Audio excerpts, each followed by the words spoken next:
Today, I have the pleasure to talk to Kavita Puri. She is an award-winning BBC journalist, oral historian, executive producer, and broadcaster. She presents documentaries on Radio 4 and the World Service.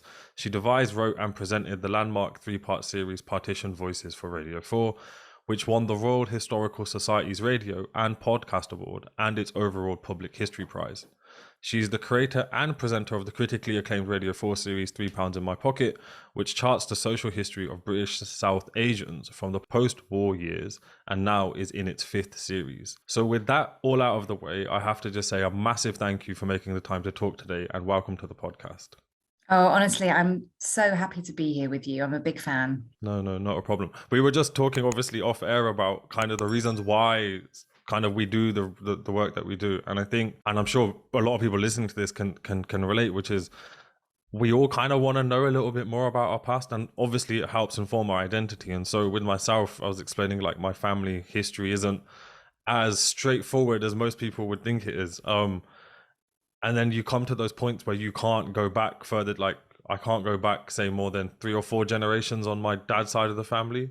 And so there's almost wants or almost kind of fires me up to then kind of do some of the work that I do, because I'm always trying to find bits of information that may lead me down to a rabbit hole. Well, I know exactly what you mean, because I think that we weren't taught. I write about partition, and we weren't taught that in schools. Even just it only occurred to me really very late on in my life that my dad came to this country because Britain had been in India, and India was part of the British Empire, and that connection had never really been made, but completely makes sense. And I don't think people really understand why Britain looks the way it does. But you're absolutely right about that idea of people only knowing their history 1 or 2 generations back. And I think that's really hard to explain to people who don't have that, who can go into the archives and show records. But if you're born of a family who's only been here maybe 1 generation or 2, if you were told information about your kind of family in India or Pakistan, and by the way, that's not always the case, that's kind of all you often have, and it's very odd to know that your roots, your history, you only know that 1 or 2 generations. It's quite disorientating, actually. And I think that we'll go on to speak about it, what I've noticed with certainly people from the 3rd generation who are quite a bit younger and are curious in their history of why their grandparents came to Britain. They want to know that story before their grandparents came to Britain, and they want to know the long story, and they want to know that story. Perhaps they started in India or Pakistan, but maybe they, before that, they began their lives, their family roots are in a completely different country on a different side of the border. No, definitely. I think also one of the kind of things that I can just echo from personal experience is that a lot of that history that we have of maybe just 1 or 2 generations is also completely tied in with some of our elders. And once they kind of pass on, we lose just so much information, and even the narratives they provide us. Like, so for like personally speaking, my dad's mom, so everything happened with Idi Amin in Uganda. My grandfather went missing in Kenya, and then he turns up in Britain, and he's basically rings my grandma and says, I've been kidnapped, I've essentially managed to escape, and I've ended up in England with some relatives. You need to get the kids and you need to move over. Now, the story my grandma told me was they essentially just kind of got on a boat, left, and that was it. They were there. And when I then started to do some research, like just prior to them arriving in Britain had brought in new legislation, which essentially capped the number of people allowed to come in from these ex-colonies at this point. And so it didn't make sense. I thought, hold on. If there's all of these waiting lists, how is my grandma able to kind of almost like skip the queue, and with these kids just like I've never heard any narrative of there ever being an issue with kind of immigration or anything. So then when I spoke to him, I go, all right, who booked what and how did you get, like, actually, like, as in what actually happened? What were the practicalities of you moving over? Like, who booked the ticket? Who paid for it? Where did the money come from? And then anyway, after digging under the surface, it turns out that my grandma's brother-in-law, who owned the travel agents at that point in England, bought her the ticket for the kids, but it was one way, got them on to whatever mode of transport it was, got them into the country, and then dealt with everything afterwards, so that they were technically illegal immigrants. And that completely changes the narrative. And not because my grandma wasn't aware, but she's not bothered about those historical accuracies. And also it's a very traumatic experience. Like they left Yeah. a brilliant life behind, and then came to the northeast of England and just abject racism and just some of the stuff that I've heard from my parents and my grandparents. But it almost goes to show that although some of this information is tied in with our elders, like it's almost on us to like figure some of it out. Yeah, but I think the most important thing is to record it while you can, because that generation, I mean, they're so elderly now, and they hold the keys to our own personal histories as well as being extraordinary stories. And I think that you just have to record it, and then you can do your investigations. But remember, memories all these years on, whoever's telling them, they're always going to be colored and shaped and changed. I mean, you have to bear that in mind, but you just need to record it. And I would say that for immigrant families, or families who've settled like 1, 2, 3 generations ago, that history is really important, because you're already dislocated from the place that you came from, and it's not like you have many generations in this land. And so it's really important to know what your history is. And I think that one of the great things about being British is you can feel many things in Britain. You can feel British, you can feel South Asian, you can feel, for example, Punjabi, you can feel like a Yorkshire, but like a tie to Yorkshire. You can feel many things, and I think that it's just adding a layer to that. Yes, definitely. I think we're gonna end up kind of just diving into the book before we kind of find out more about you. So I'm gonna just try and slightly turn us back a little bit, which is, so one thing that I always like to do before diving into kind of the subject matter is finding out more about our guest. And one thing that I found fascinating was obviously reading the chapter about your father, and then how that kind of ties in with yourself and kind of your own personal identity and history. And let alone, it's just a fascinating story. So, and again, I always get asked, like, where do you want me to start? Which is wherever you feel like, but like, who is Kavita Puri in kind of in a nutshell, so to speak? Where do I start? So my mum and dad, my dad came over in 1959 from India, but was originally from Lahore. So he made that migration journey during partition when he was 12. My mum came over a couple of years later, and they got married, and they're both Punjabis, and I grew up in Kent, and always wanted to be a journalist, but I got a little sidetracked for a while via the law. Don't we all? Don't we all, exactly. And I am a journalist. I love being a journalist. I always dreamt when I was a kid of working on Newsnight, and I worked on Newsnight for many years, really happily. And I suppose what I've always been drawn to are untold stories, stories that we don't often hear of. And so now I make radio documentaries and TV documentaries. But I suppose there was this big thing that I had felt had been really untold. And it began not with partition. It began with recording the testimonies of people who had come from the Indian subcontinent in the early post-war years. And I was doing all these interviews, and I was making a couple of series, and I just couldn't understand why they kept talking about partition. I was like, no, we're in Britain now, and it's the 50s, and now we're talking about the 60s. And they kept like saying things like, it was amazing because I'd heard about what it was like to meet a Hindu, and then I came to Britain and I met a Hindu, and I was like, okay. And then they would say things like, when people started coming from East Africa, they'd say we'd take people in because we remembered what it was like to live through partition, and then, and so this thing, this partition, kept coming up. Anyway, so I did some research, and it had always been kind of in the back of my mind, but it was not something that anybody really mentioned, definitely not mentioned at school. And as the 70th anniversary was approaching, I was really conscious that actually maybe we should, maybe I should try and collect these stories, because if we're the 70th anniversary, people are really old.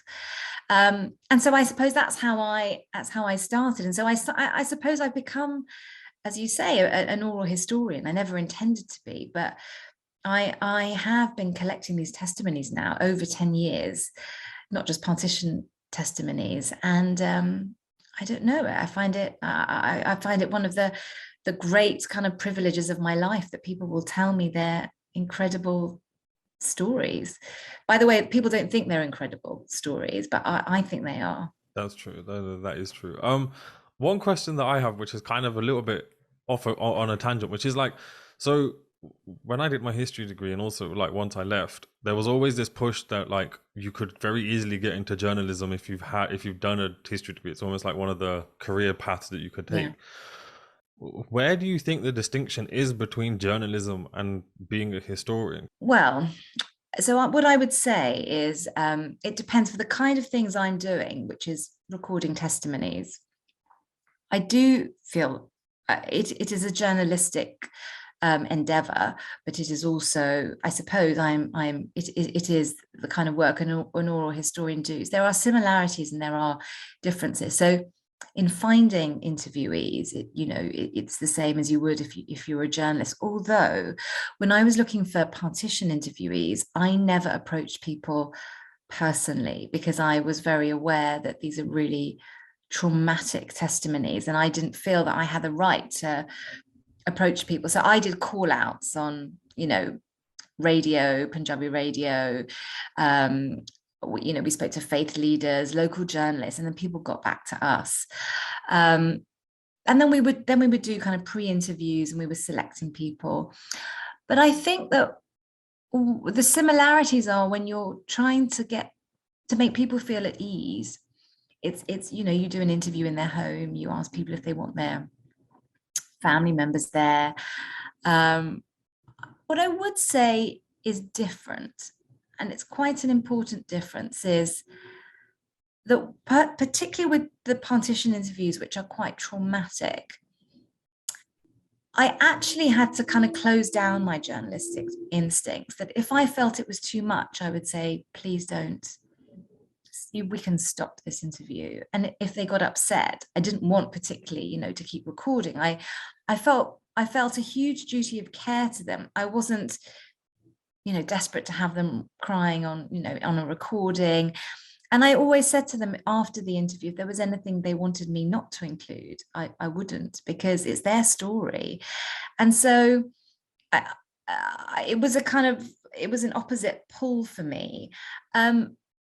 And also, I think with oral history, of course, and when I did my book, I did very much verify certain facts, but I can't verify everything. And with oral history, you have to be very upfront about many things, like my own biases, like the bias of the person talking, the fact that these interviews are done 70 years on, things are misremembered. I'm always very careful to point out when people say something, but they didn't see it themselves, then I will be very clear that it's hearsay. It's not eyewitness testimony. But some things you can verify, but not everything you can, but you have to be very honest about that. And so it is quite interesting. There are similarities, but there are differences too. No, definitely. It's a good question. No, it was just because like you're obviously talking about your own kind of journey, and I just thought, I wonder like where do you kind of, or do the distinguishing kind of features lie? But no, thank you. Just kind of going back then to like yourself, and Like, at what point are you aware of your history? Like, was that something that you realized later on in life, or was that something that kind of informed your identity at an early age? If you're talking about partition, then I would say my mum didn't live through partition. I mean, she did. She'd been born 2 years earlier, but she was in Dehradun, and things were largely unaffected there. It wasn't a kind of big story like my dad, who made the journey. I was completely unaware. And I think I would have been unaware if I hadn't asked. I think I would never have known. And when I look back, there were all these clues, but I hadn't joined them up. Like, my dad was born in Lahore, but Lahore is in Pakistan, but his family are in India. And, people would talk about Lahore with fondness, but it never occurred to me, but we've never been back there. And then you'd overhear things, like you'd hear the adults talking. I remember once my aunt said, "Oh, my dad went back to our home in Lahore, and this is not, this is a cousin of my dad. This is the wife, not my dad's family, and we were greeted, and so warmly." And I remember thinking, this is really odd, but it was never broached, and I kind of had to put the pieces together. But when I interviewed my dad when he was 70, and I would talk about his life, and he would tell me everything. He'd talk about growing up in Lahore. He'd then talk about India. Then he'd talk about coming to Britain. But then there was that thing in between. It's like, but what about when you left and you came? And he just, why do you want to talk about that? That was it. And so I thought, okay, this is odd. But what I would say is that even when people don't talk about something, you can feel that it's there, but you just don't know what it is. But you also know that you're not, if that person hasn't offered it, they don't want to talk about it. And I did ask him, and he shut it down. And then I remember a very good friend of his died, and my dad was too ill to give the oration, so I wrote something and I gave it to him, and I said, "What are you happy?" And I knew that they had been together after that. Both their families had migrated, and they lived next door to each other. And this is once they'd kind of ended up in Delhi. And I mentioned this. It was just one sentence, and he said, "Take it out. Nobody wants to hear this at a funeral." And I thought, God, this is so odd. And so what actually happened was I told my dad that I was going to be doing this, and he started talking a little bit, but it was only once all my programs had gone out and he'd watched all the 70th anniversary and we'd sat together that he then started talking about it. And actually, that then I learned a lot more. I don't, by the way, think he told me everything, but it took a long time.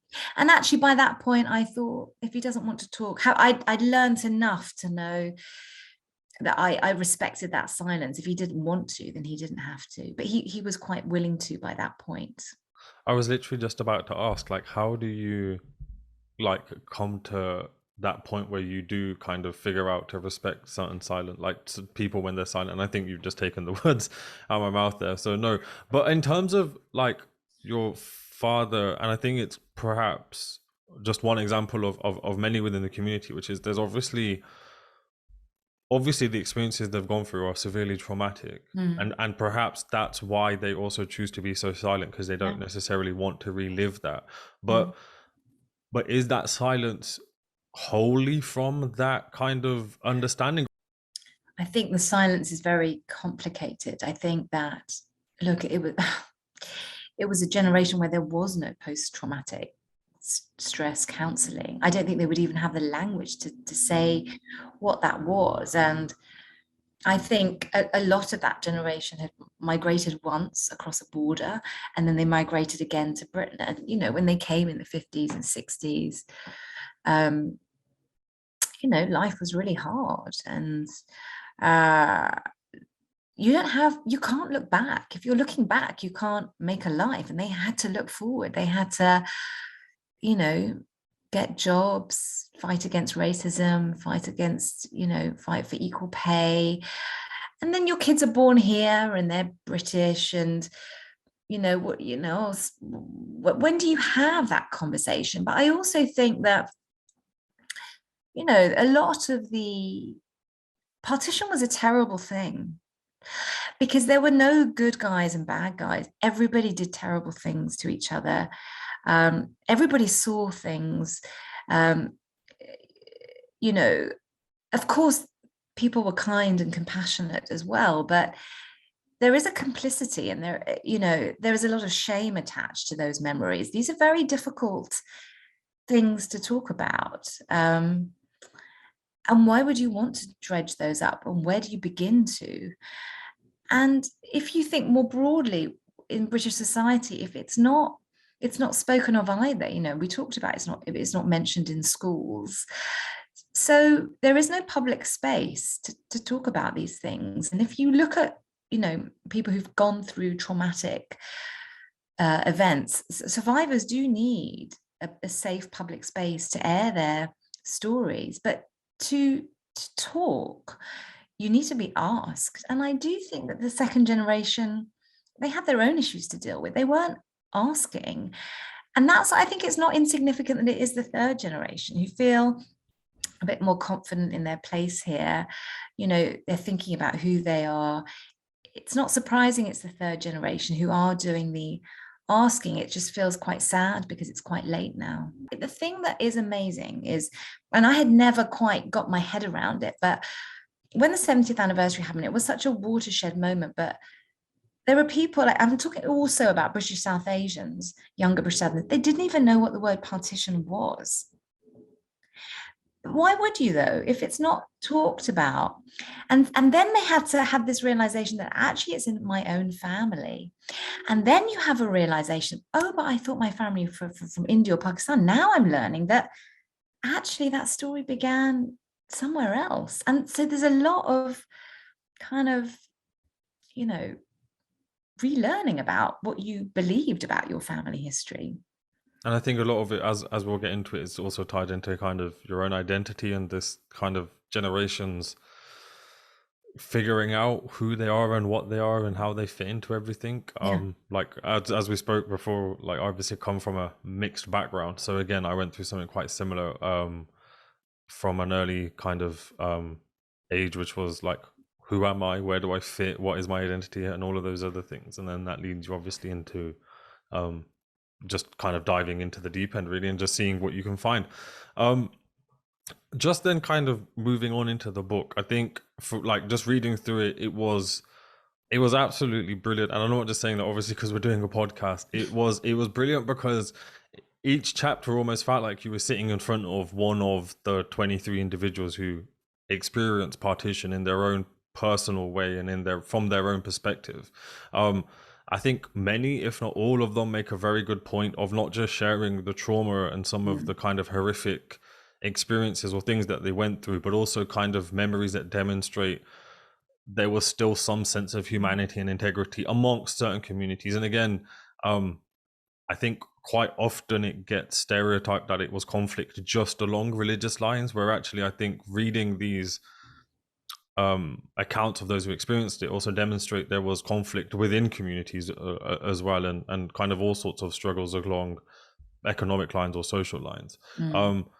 I really enjoyed it because it was quite straight to the point, clear. And then when you reach the end of each chapter, you're almost kind of sat there going, I'd never even, like, as in you're almost like, I never would have even imagined that. So there's one point where I can't remember what chapter, but they've got a cow, they've managed to transport their cow in a train car. And that's my dad. Yeah. And that blew my mind. I was just like, what? And then equally, I like on a similar topic, but in Anshul Malhotra's book, there was one where like people were leaving one side of the border in cars, others are like walking. And I think to see that multiplicity of experience, it's really, really enlightening, because quite often we get kind of in these little tunnel visions and think it's only kind of, it could only happen like this or it could only happen like that. And the range of people, like I think in chapter 2 there's Pamela, and she's a British woman in India who doesn't feel British at all. Again, something that my own grandma probably would have said. Like, she, blonde hair, blue eyed Christian, born near Liverpool, but lived in India with my grandfather for what, best part of 2 or 3 decades. Essentially became Bengali by all standards, knew the language, the cuisine, the dress, everything. So again, certain kind of parallels there. Then in chapter 3, I found it quite interesting because you had Mr. Banerjee saying he wanted to hurt the British and didn't agree with Gandhi's non-violence. And again, to see this difference. And then you've got Kenneth in chapter 5, who is spiritually Indian, but administratively British, is the way I kind of narrowed that one. And then obviously the last chapter with your father. One thing that I was really fascinated with is, like, and you touched upon it earlier, is how did you go about then putting the book together, figuring out the people to include? Yeah. So what was really interesting was so as I said, I didn't know when I put these call outs out with me and my producers, and we said, does anybody have a partition story they want to share? I didn't know if anybody would, or how, were there lots of stories, were there no stories? We had so many, we just didn't know what to do. So we spoke to everyone, and we wanted to show, just exactly as you say, that the kind of complexity of the story, and every story is unique. And it's so easy with partition to say, to kind of be consumed by the statistics, the largest migration outside war and famine, 1 million people killed, 75,000 women, abducted and raped. But what you don't get is that individual story and the detail of it. And so that's what we wanted to drill down into. Having said that, when I put the book together, what I was really conscious of, and what you can do in Britain in a way that's much harder to do on the Indian subcontinent, is I could have that multiplicity of stories. So it was, of course, I had to have Muslim, Sikh, Hindu stories. I wanted British stories because I wanted to show our shared history, and that there are different ways that British people experience. It was very different from the Indians and Pakistanis, but it was an experience nonetheless that needed to be recorded. And my book was about the British experience, whether you're British South Asians living here or whether you're British. But I wanted to show the kind of geographical ramifications of partition. It's not just Punjab, it's not just Bengal, it was Sindh, it was Delhi, it was far reaching.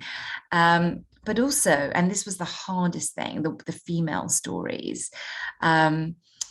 And then I wanted to begin to show the legacy of it, and how, that the stories of people discovering, like me, of their family stories, and what that means to them today living in Britain. So I think it's very rich, it's very varied. And I just wanted to show that you can't stereotype a particular person from a particular area, but as well give voices to lots of different people as well.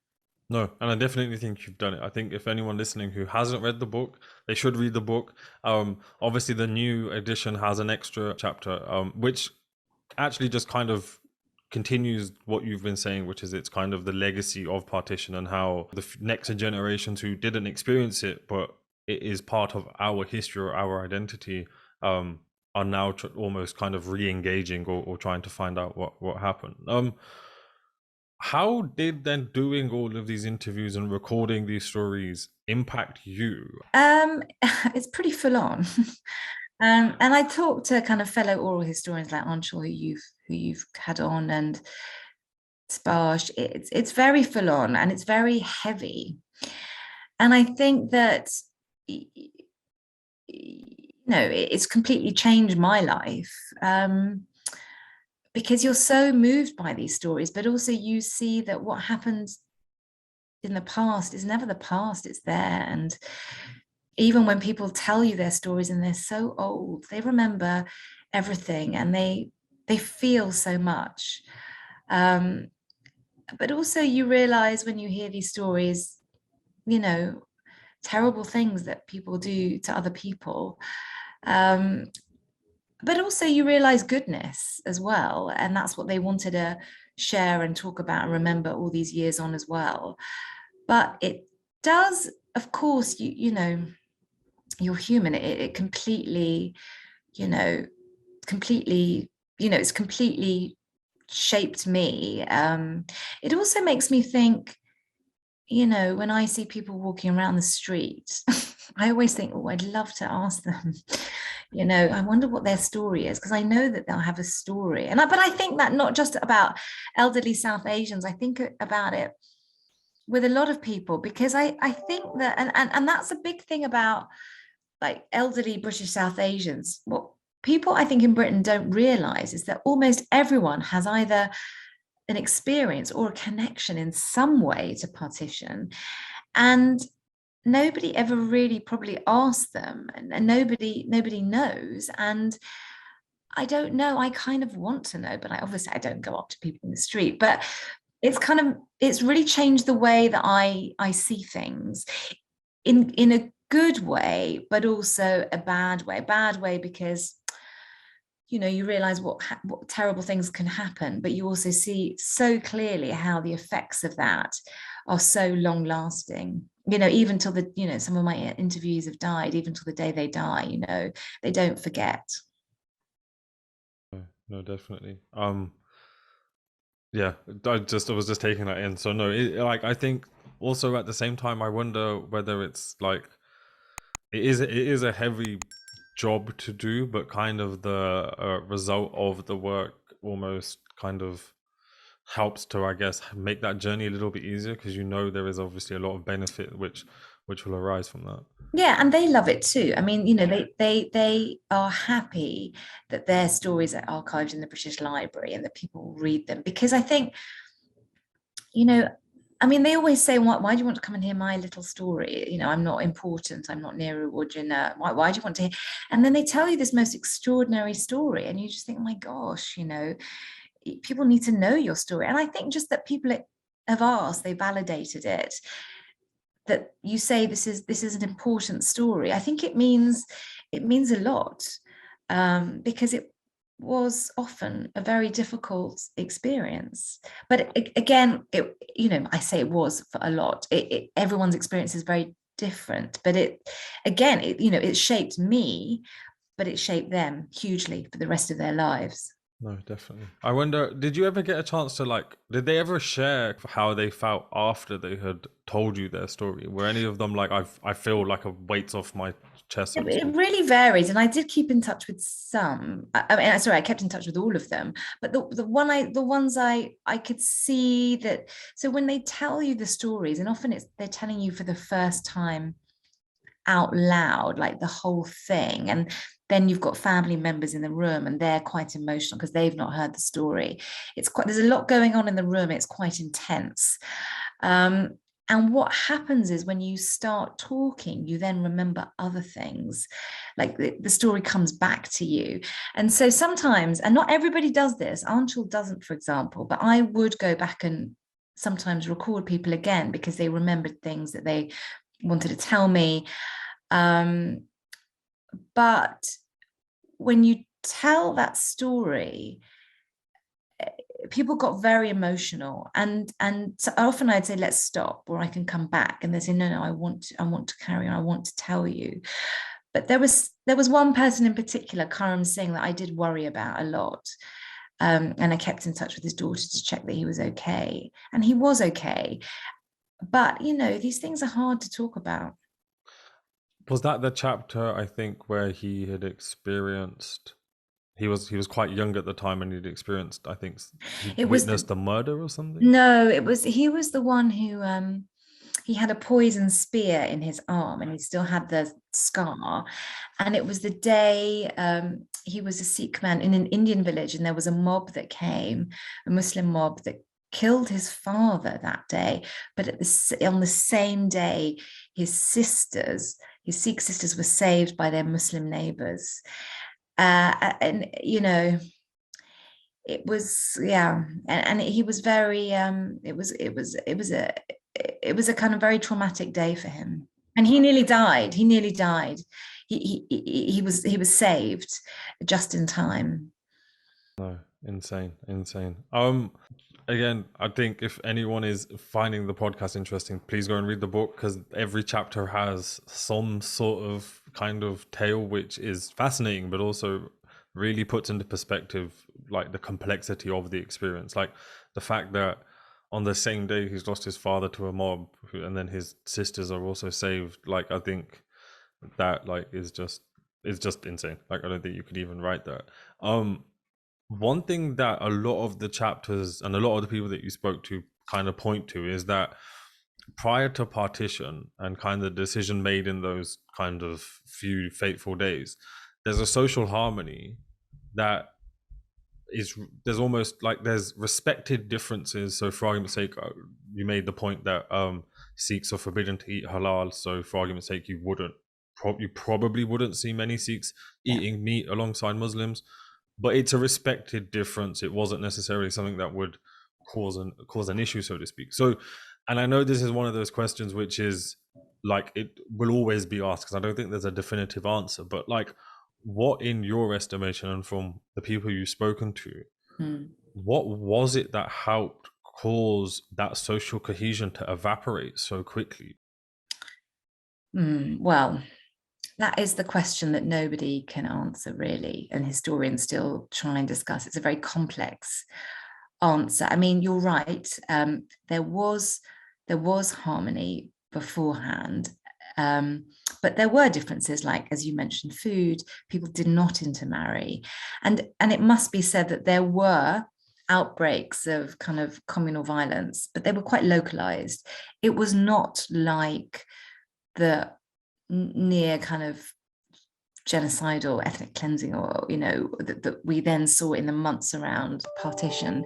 um, um, but people did, and they did tell you about this, that you had a best friend, and it didn't matter if you were Sikh or Hindu or Muslim. The women were great friends. I mean, there is one story I will never forget of Gurbaksh Garcha, whose Sikh aunt died, and her best friend was a Muslim who suckled his Sikh cousin. I mean, what can be closer than that? There is nothing closer than that.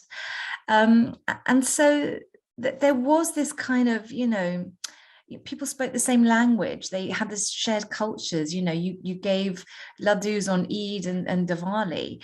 That very much happened. But what I would say is, in Karam Singh's case, the guy with his spear, there was a neighbor the mother overheard him say, he was a Muslim neighbor, say, kill that woman. I know that, she's in the house upstairs, light a fire here. And to this day, he said, I don't understand, because that morning he came to our house and asked about my mother. And how did it go from that to that? So there were cases of neighbor turning against neighbor.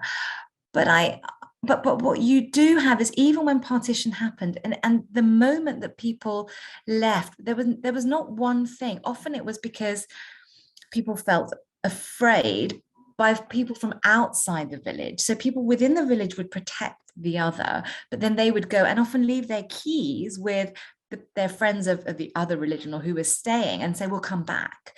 So the social harmony was intact. They often were not leaving because of people within the village. And, people thought they would come back. People always talk about people from outside, and there were localized, there were kind of local militias that were quite well organized.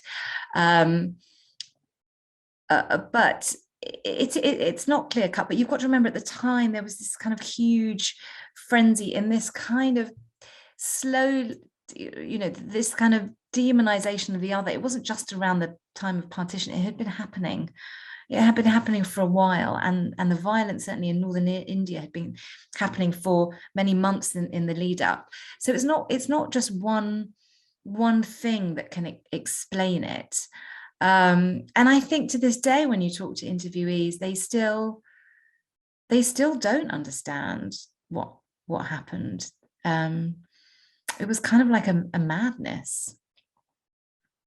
Um, No, as I said, I started the question with, I don't think it's something that we can definitively Yeah, answer. So yeah, I do respect the fact that it's an answer kind of to the best of our estimation. Like, as in, it's nothing yeah. that's going to be kind of definitive in that sense.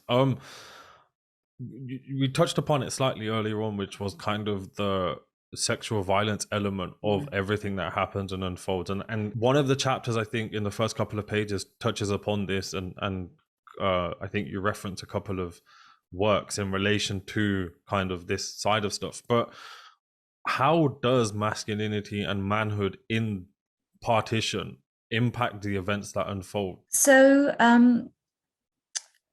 sexual violence was a huge part of the horrors of partition. And it's estimated around 75,000 women were raped or abducted and then forced to convert to the religion of the other. And so you may have had a family already. If you're taken, then your family would have left to go to the new country, and then you'd have a new family with your so-called husband. And it was really, it was a kind of, it was like, it was another way to humiliate and dishonor, the ultimate way to dishonor the people of the other religion by, I suppose they would, by taking their women. Um, and when you talk about silence, it's funny because I really wanted to speak to women who could talk about this directly, and we didn't. And I come to the conclusion that this is a silence that we will never break, and maybe we have to respect that silence. But what's very interesting is it was mostly men that came forward to be interviewed, and they would tell you things about this. So they would witness these things, but it would be very much in the kind of periphery. So they'd say, oh yeah, and then I'd see these women being taken away, and you'd be like, but what happened to them? Oh, I don't know. Or I was walking, and then these men would just pick off the pretty women, and I'd say, well, what did you do? Well, nothing. I just had to keep looking ahead, otherwise I'd be killed. And Gerbax remembers going to a Sikh home and seeing a very beautiful young Muslim girl there who was being force-fed pork fat in front of a whole group of other Sikh males to humiliate her. And he runs home, he's 12, to his mother, and he cries, and she says, oh, they're barbarians, those people. But then I ask him 70 years on, what did the people of the village do? And he said they did nothing, because they knew the same thing was happening to Sikh women on the other side. And that was the kind of, so all these stories were there, but they were not in the foreground. And I did speak to one woman who, and again, she kind of threw this story away, and it was never in the pre-interview. And she said something like, she left India for Pakistan, and she said, yes, one of my school friends stayed. But what transpired was the school friend had been taken as a wife by the Hindu teacher. I mean, it was just shocking. But it was like, and she just said, well, that happened. And it happened on all sides. And it's, and it was, I was quite surprised. And then another woman told an extraordinary story. So people feared the dishonor of their women so much that in some cases and it's hard to even imagine that this happened. They killed their young women to spare them dishonor. And there was this one woman who overheard the elderly men of the family saying that's the fate of her and her younger sisters, cousins. But her grandmother said, literally, over my dead body, will you do that to them? We're going to migrate. And if you want to come with us, you can. And if you don't, good luck. And she saved their lives, which is in a way a story of an incredible matriarch standing up to the men of the family. But it also gives you a sense that those women were lucky to have that grandmother, because some women were killed in pretty brutally. Either they would be jump into wells or have be beheaded. So yeah, I mean, it is a story, but it's one that is quite hard to hear through what I do in through first person testimony. No, definitely. Um, it is a very heavy topic, so I can imagine like just having to kind of deal with all of that, and let alone anything else that goes with it. Another kind of thing that cropped up quite a lot, and it's not just in your book. I think it's just across the field when you look at kind of history of partition, is that a lot of them just didn't conceive or never even imagined the partition that took place. Not in just terms of the violence, but in terms of actually splitting the country into two and having what turned out to be India and Pakistan. Um, a lot of them, as you said, also thought it was something that was going to be temporary. So they'd give the keys, or they'd bury things, or they'd hide certain things, thinking that they'd come back. And a lot of the time, they never did, or it's kind of their next generations who go back. Sometimes just to take some of the soil from their ancestral home. Yeah. Um, but from everything that everyone that you've spoken to, like, why did they, or like, what was it that led them to believe, like, what was it that kind of led them to think, all right, it's going to be temporary, or it's not going to be the way it turned out to be, or we'll be back in a week or two, like.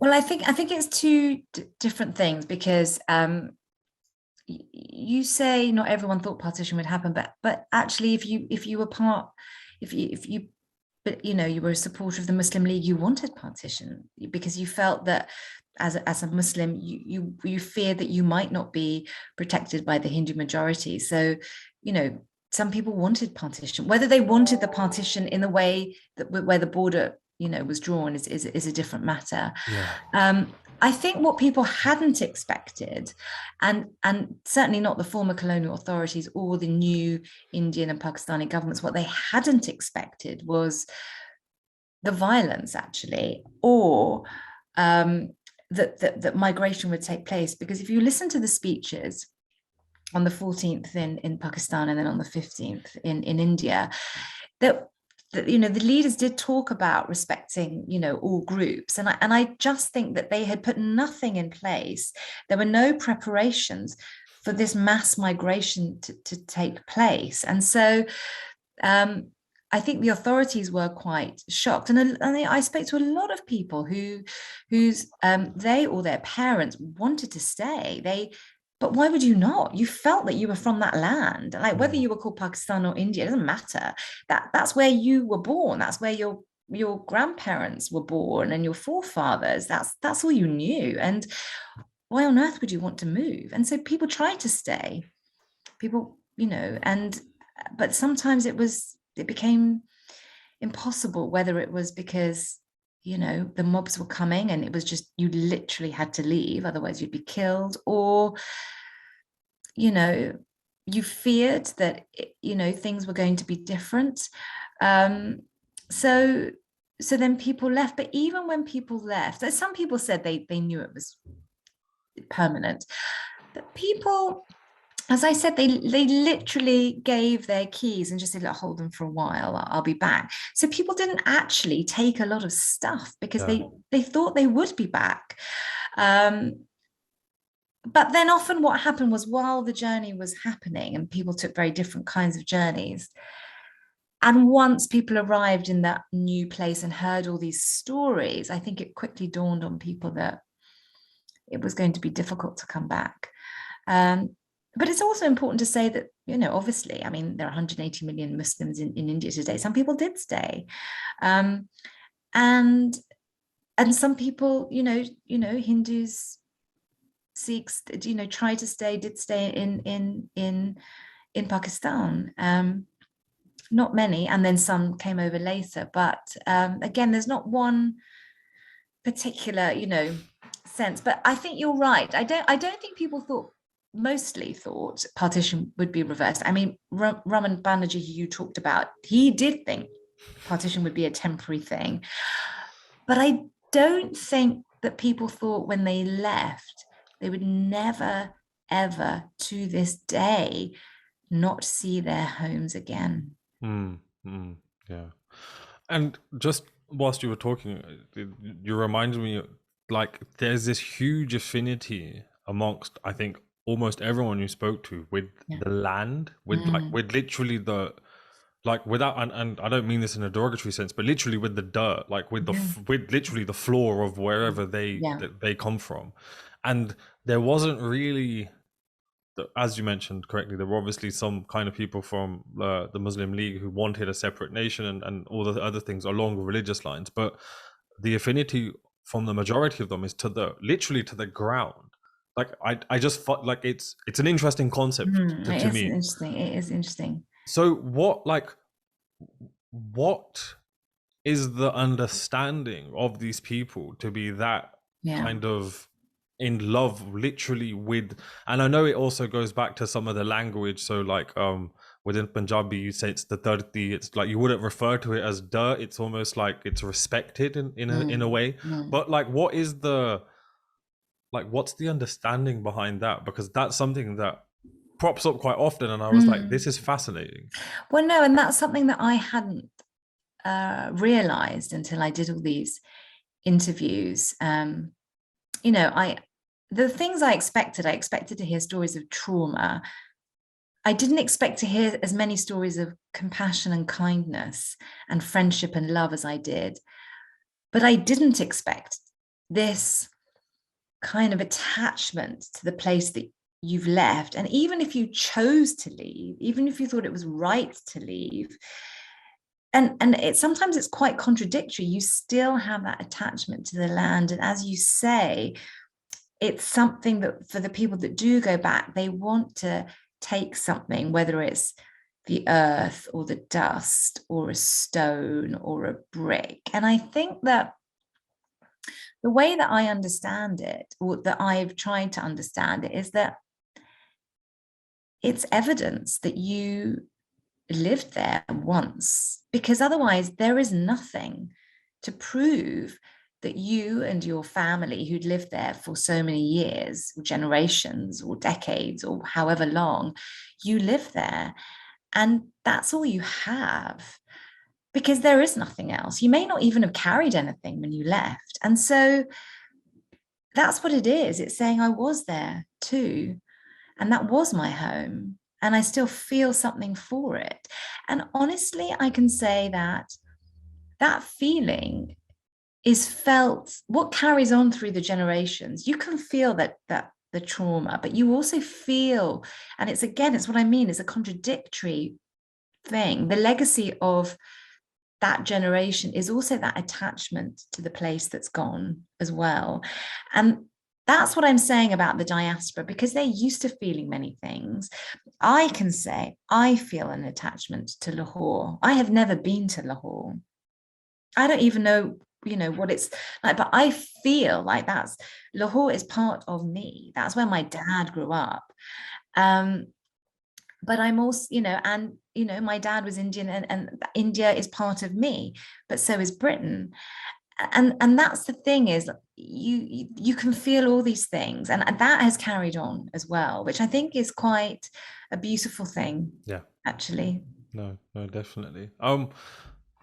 The other kind of benefit of your book is that because you're talking to all of these different people, they all provide, when I say all, some of them provide some rather fascinating insights. So I think in chapter 5, I was kind of shocked to find out that Chichi is in fact a derogatory term for Anglo-Indians.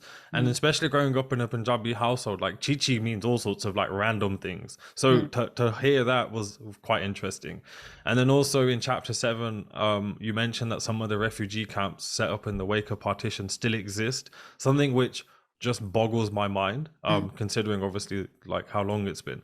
But was there anything else that you came across during the interviews that you would kind of like, you almost Mm. had to like double take and read twice and be like, hold on, like, Well, the refugee thing, I hadn't quite realized that there were still refugee camps with tens of thousands of people on them around the kind of the around the borders now with Bangladesh, which was then East Pakistan.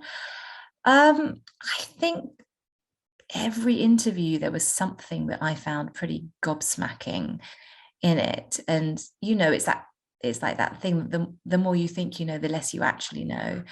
And something as complex as partition, and you've got kind of the geographies and then different kind of the social strata, religions, you know, and then you've got people like who I have someone who's a Parsi who, you know, thought he was felt like he was kind of above the fray of it all because he wasn't, you know, Muslim, Sikh or Hindu. But I found it quite interesting that, like, to be British while there was kind of craziness, violence going on, was they weren't targeted. It wasn't, you know, only 6 people died during partition who were British. I was quite surprised at that, and that there wasn't perhaps more anger against them. And I found it quite interesting that, you know, there were orders for the British Indian Army not to intervene in the bloodshed. They could only protect British people, which I know a lot of British Indian officers found very, very difficult, because they could see what was happening. And so, yeah, there was so much that I learned. Again, another reason why people should go read the book, because like you will obviously learn so much. I think one thing that the latest edition, sorry, of the book does, which is with the new chapter coda, it does a really great job of kind of showing that partition is as much Indian history as it is British history. And it was almost kind of synchronous. Yesterday, I happened to see a tweet, I can't remember who by, but it was essentially just a snippet of a Financial Times article. And it was a piece which was essentially stating that the UK has not critically considered its imperial past nor its present status. And again, I think they're obviously inextricably linked. But why do you think empire should be taught within Britain? Because it's British history. You know, Britain went to, you know, ruled India for 200 years. Partition is you know, marks the end of empire. It's when the British left. Migration happened from the former colonies to Britain because of empire. It's completely a British story. It explains why Britain looks the way it does today. It's why I'm here. It's why you're in Coventry. It is British history.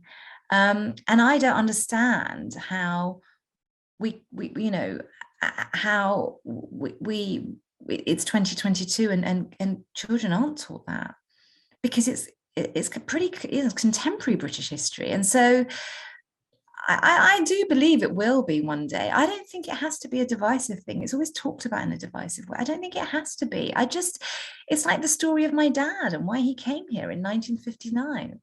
We don't have to complicate things. But I do think it needs to be taught. And I do think people need to understand why Britain looks the way it does today. Like, I completely agree. Like, as you could imagine, I think I've spoken with a number of other people who have echoed similar concerns, really. And I think even looking back at my own kind of school career, I think we only learnt about British Empire once I got to university. Obviously, I had done kind of my own research and whatnot prior. And I think what's quite fascinating is that it's the collapse of the empire and kind of India becoming independent is also inextricably linked to the Second World War. And you learn so much about the Second World War. You're absolutely sick of it by the time you leave secondary school. And yet there's no mention of the empire, probably besides a sentence or two talking about how many colored folk died on the battlefields. The more that we are educated about it, and it is obviously British history because it was the British Empire, the better. And hopefully it informs then the next generation's understanding of who they are. So the last question I have for you, and this is more so of like kind of like a practical tips question, which is considering, let alone partition, but a lot of some of the experiences that say our parents and probably our grandparents went through are often quite traumatic. Like, what are some of the precautions and tips that you would say to those who want to go and talk to their relatives or whoever? Well, I would say, firstly, do it, because you'll never regret it. Just do it on a phone. Put it, just chat in their favorite chair. Tell them you're doing it, and you're gonna put on voice memo. Don't start with the traumatic. Just say, start with, what was your favorite thing to do as a child? What was your favorite game? What did you love to eat? Who was your best friend? Talk about happy things. well, hopefully they're happy things. Um, just get to know them. Ask about their parents, ask about their grandparents, because that's kind of generations of your family. What did they do? What are their memories of them? Where do they live? I mean, often I would say yeah, I don't even, until I asked my dad like 3 months before he died, I didn't even know my grandmother's name. We don't know names. Ask names. Um, and so that's how I would say start. So it feels comfortable and it feels safe. Um, and don't just dive in with the like, okay, so what happened in partition, or like the most traumatic event. And then I'd leave it for a bit and then have another conversation and then say, can I ask you about whatever? It might not be partition, it might be some other traumatic event. Do you mind if I ask? But I think you've got to be very mindful. And what I've learned is that if it's getting too much, switch off the recording and say, let's have a cup of tea. But I'd also say something about pauses and silences, which is what that is that people are remembering. And you don't have to say anything, just sit there and let them be in that moment. And they might be, remembering something, remembering a conversation. They might be deciding, am I going to say what I remember or am I not going to? And let them be in that particular moment. And I would also say we have to respect silences. And I don't mean the silence of telling that story. Don't push things. If people don't want to tell you, they have a right not to tell you. And actually, the stories you might want to hear is not the great, the big story of partition or migration or whatever it is. Actually, what might be the most interesting are the details of that person's life and their own kind of memories that are quite unexpected. No, definitely. No, thank you. I've got to the end of all of the questions that I had wanted to ask you. I just wanted to check before we wrap up. Is there anything that you wanted to include or wanted to No, I mention? think you've done a great job. I think you've asked really interesting questions. Thank you. That Thank really you. helps because, like, the hardest problem, and I'm sure you can relate to this, hardest problem sometimes is figuring out what to ask and how to ask it, and are people going to find it interesting and all the rest of it. So no, I'm really glad that you're happy with that. Well, I've loved talking to you. No, thank you. All I can say is thank you so much for taking the time out. I've really enjoyed this. Otherwise than that, I will leave you to the rest of your day. I can just only echo and say thank you so much again for No, this. likewise. It's been brilliant. Likewise. No, not a problem. Thank you so much. All right. Bye. Take care. Bye bye. So you made it to the end of another podcast episode. I hope you've enjoyed this. If you have or if you haven't, let us know in the comments below. And don't forget to like, comment, and subscribe.